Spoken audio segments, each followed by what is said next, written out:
हा धर्मवीरांचा ठाणे जिल्हा आहे, हा एकनाथ शिंदेचा ठाणे जिल्हा आहे आणि शिवसेनेचा भक्कम बालेकिल्ला आहे. असे धक्के बिक्के आम्ही कोण भरपूर पचवले. आणि घराघरात फिरतात. आमचे आता पदाधिकारी बोलत होते, माझ्या घरी आले होते, 2 तास बसले होते, इकडचं तिकडचं बोलत होते. काय ही वेळ आली आहे जगातल्या मोठ्या पक्षाच्या प्रदेशाध्यक्षावर. मोदी साहेब, आम्ही तुमचे भक्त आहोत, आम्ही तुमच्यावर प्रेम करतो, हा भारत आपला सक्षम करायचा आहे. प्रदेशाध्यक्षांकडे बघा जरा. युतीतलं भांडण बिलकुल नाही. शिवसेना नेहमी शब्दाला जागणारी पक्ष आहे. नेहमी अनेक वर्ष शिवसेना ही युतीत भावाभावासारखं प्रेम आहे. पण कोणतरी त्यात बोलतात ना, मीठ टाकतं तुमच्या भाषेत, काही लिंबू फिरवतं, काय ते काय जादू करतं, टोना करतं आणि आमिष दाखवत फिरतं.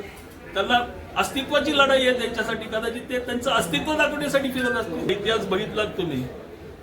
या कल्याण डोंबिवली महानगरपालिकेत शिवसेना भाजपाची युती ही कदाचित झाली नाही आणि नंतर महापौर बसवताना युती झाली. म्हणून आम्ही भारतीय जनता पक्ष असो, शिवसेना असो, ही नैसर्गिक युती आहे. हिंदू हृदय सम्राट बाळासाहेब ठाकरे यांनी हिंदुत्वाच्या विचारांवर अटल बिहारी वाजपेयी साहेबांबरोबर आणि जे कोणी वरिष्ठ होते तेव्हा आणि प्रत्येक शिवसैनिकाच्या अंगात जे सळसळतं भगवं रक्त आहे, त्या रक्ताला जाणून ही युती केलेली आहे आणि आम्ही त्याचे पाईक आहोत.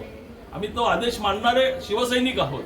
तुम्ही मुख्यमंत्री साहेब सुद्धा बोला, फडणवीस साहेब सुद्धा युतीची भाषा करतात. जेवढे वरिष्ठ लेवलचे आहेत, केरली बोळातले जे आहेत ना, हे अशा भाषा करतात. मनसेच्या कार्यकर्त्यांनी, सन्माननीय खासदार श्रीकांत शिंदे साहेब असो किंवा पूर्ण महाराष्ट्र, मनसेच्या कार्यकर्त्यांनी जोरात काम केलं होतं. त्यांना सुद्धा वाटतं, ते सुद्धा हिंदुत्वाचे पाईक आहेत. साहेब सुद्धा हिंदुत्वाला मानणारे, मराठी माणसाला मानणारे आहेत. त्यामुळे त्यांना समविचारी बाळासाहेबांच्या विचारांवर चालणारा पक्ष कोणता, तर ते सन्माननीय एकनाथ शिंदे साहेबांचा पक्ष आहे. ते सुद्धा जाणून आहेत. थोडं ते राज ठाकरेंच्या भाषेत गोटी थोडी घरंगळते, ती घरंगळली तिकडे उद्धव ठाकरेंच्या इकडे, ती आवडलेली नाही मनसे निघाला, ती थोडी इथे घसरली पाहिजे होती. सभेला बघा कसं असतं, शेवटपर्यंत शिंदे साहेबांकडून किंवा शिवसेनेकडून त्याची भूमिका घेतली गेली. त्यांनी परस्पर उमेदवार उभे केले, त्याच्यानंतर भूमिका ठरली ना. तोवर आम्ही सौजन्याच्या भूमिकेतच होतो. कल्याण, तुम्ही डोंबिवली विधानसभा बघाल, कल्याण ग्रामीणची, तिथे सुद्धा आम्ही सौजन्याच्या शेवटच्या मुमेंटला फाईट झाली. अगोदर आम्ही सुद्धा टाळी येते का आम्ही तयार होतो हात घेऊन, परंतु समोरून टाळी झाली नव्हती.